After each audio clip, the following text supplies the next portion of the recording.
Morning. How are you today? Let's have coffee. Let me grab my coffee. Let me show you the temperature. So we're up to 62 now. There's my coffee that I just set down. A little something I picked up yesterday.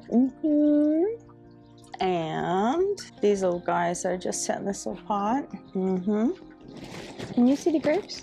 I'm trying to pivot this a little bit, so that's forcing me to be a little bit off to the side here, so you can at least see one of the grapes, see something in the garden. Good morning. Gardening keep you awake at night? It's supposed to be relaxing. It's supposed to be calming, but there are just sometimes it's worrying, you know? We spend a lot of money on these plants. Even if we buy a package of seeds for $2.99, just there's a lot of emotional time invested in watching plants grow. If I look away, it's because I'm looking at those sunflowers. I'd be happy to show them to you today. They're so big. That and YouTube content and what might I do for YouTube, and back to, are those dying, or back to something's wrong, or back to worries about weather that might come.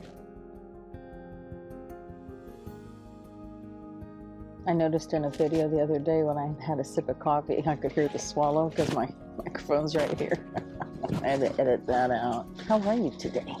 Today for me is Sunday. I didn't release a video yesterday. I was doing some other things and really early. I bought a drone. I bought a drone to use for my other channel, which is Minnie Does Arizona. It was about showing landscaping and how beautiful Arizona can be. And I've seen other channels that do really well. Oftentimes they're men, but they use drones. And I love those shots. And I thought, well, if I'm gonna do this other channel, which isn't doing very well, it did real well, and then it stopped because I didn't meet the needs of the viewers. But what the viewers wanted, I can't give them, which is, if you've never been to southeastern Arizona, it's Tombstone. All things Tombstone. Well, Tombstone is a tiny little town, and its history is a 2-year period when Wyatt Earp lived there. I mean, no, it has a vast history. Well, it has a longer history of mining, gunfights, mining, more drinking, legalized prostitution, brothels, which the Earp brothers managed. I don't want to, hurt anybody's feelings, but those guys were opportunists at best. A lot of people want all things Wyatt Earp. All 2 years that he lived in Tombstone. Nobody cares that he lived in Parker or over by Yuma or anything like that. They don't care. All about the time he spent in Tombstone. And a 60-second gunfight. I don't have the exact time down, but it wasn't very long. And I can't support a channel like that.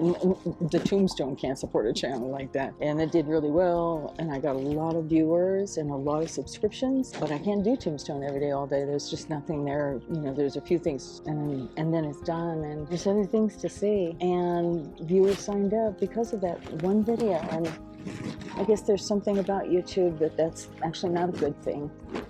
When you go viral on one video, it's not a good thing. So you saw my goodies. Our Ace has a gardening center, and as I've mentioned to you, they have things that the other two box stores don't always have. In fact, they have a few more unusual things from local growers and growers in Tucson.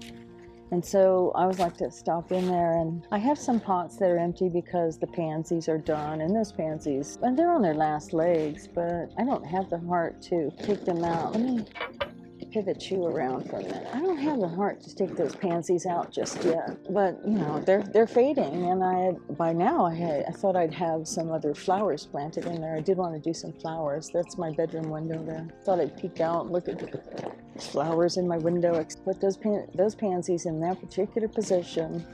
Just keep going. I don't know if they're getting just enough shade to keep them from being brutalized. I think maybe so. There's shade. I'm gonna get up and start pointing in the camera that way from my neighbor's house, and then the sun comes. Where's my finger? Overhead. This is weird. But then this little crook right there probably provides a little bit of afternoon shade.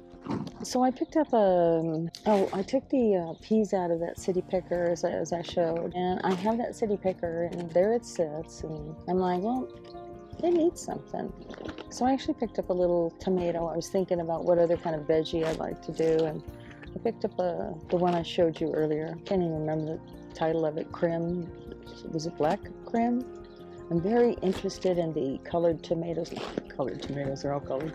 The the darker or the more orangey, anything that's straight up red. Very interested, having tasted a few last year.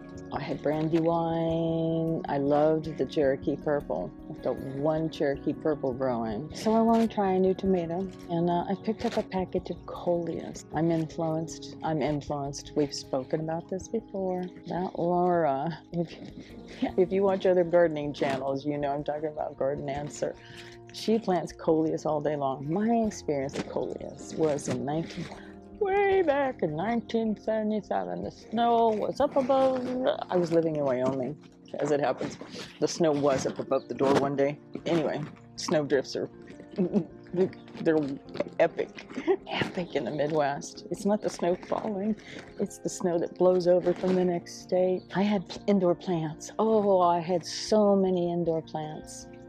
I was in the military, and it was just my little hobby was indoor plants. And they got bugs sometimes, you know that they do, and my coleus got bugs. I can't even remember. I believe they were little white bugs, and I can't even remember the name of them. And I've never grown coleus indoors since then, and I've never even thought about growing coleus outdoors. Well, I do have some shady areas in the other, just as I come out the back door there where that lattice is, and I have another little container. It's mostly shady. And it's shady. You have these. It's shady until I put something in it, and then I notice the sun shines on it for hours. Or if I put a sun-loving plant in there, it's nothing but shade. I don't care. Same time of day. I don't know what it is. I know you guys have the same problem. So I have that little pot. I've shown it to you, and I'll probably put a little clip in to show you. What is the company? Tavara? That beautiful ceramic that's patterned. Oh, I love it. I wish I could afford more of those. And the pansies are out of it, and I thought, well, I'll put some coleus in there. I was looking for some smaller flowers or plants or something to plant in the little saucer. And that's why I got the coleus. I'm going to give it a try because I'm influenced by other gardening channels, which I should be. I'm procrastinating a lot. Even in the garden, I'm procrastinating on planting things. It's getting warmer. There's a time where I wish the garden was done, and I thought it was done. I promised myself I was done buying things. Well, that's kind of a boring garden, isn't it, when it's so static that it's just growing. I mean, they're not boring in that they grow.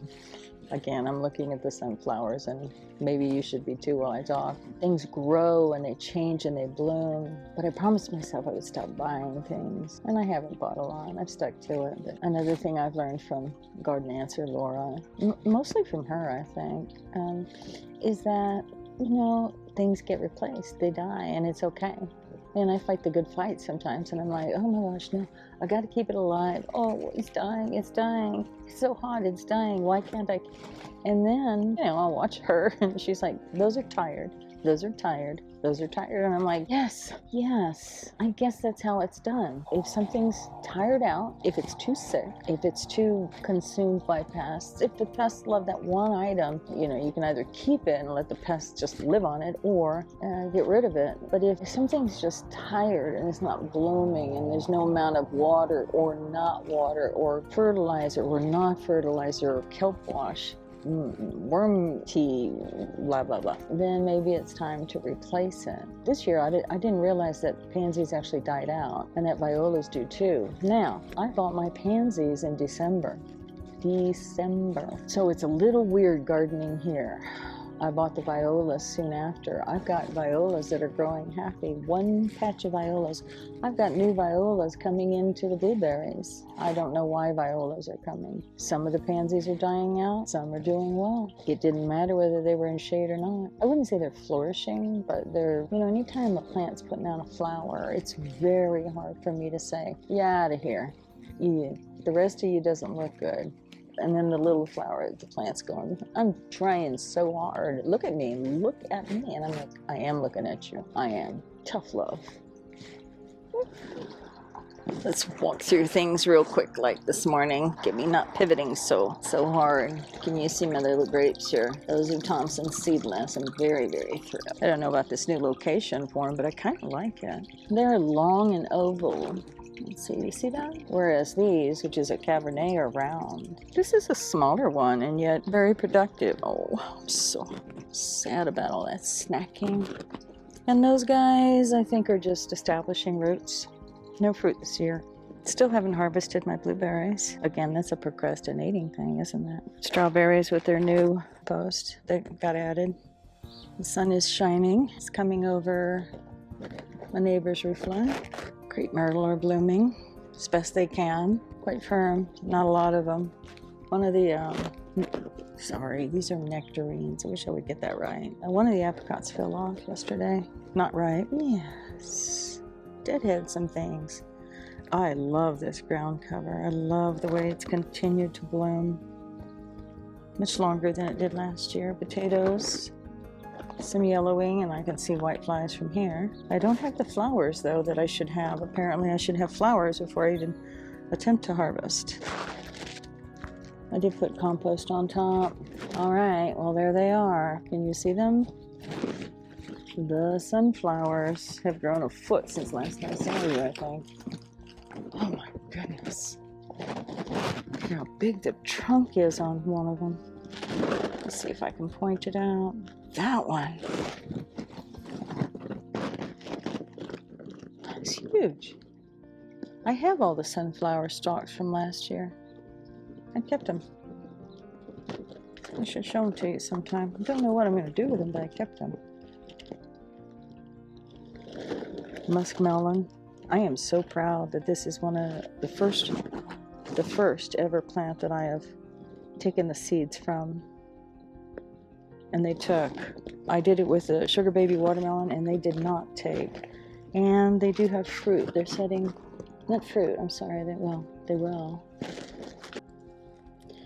That's not good. Don't want to see that. They've had a lot of pest pressure already, you can see. I did spray them the other day. There's more. Oh my gosh, the birds. But still, there's plenty of leaves above. What I think I'm going to do is start trimming out now some of the bottom leaves to open up the area.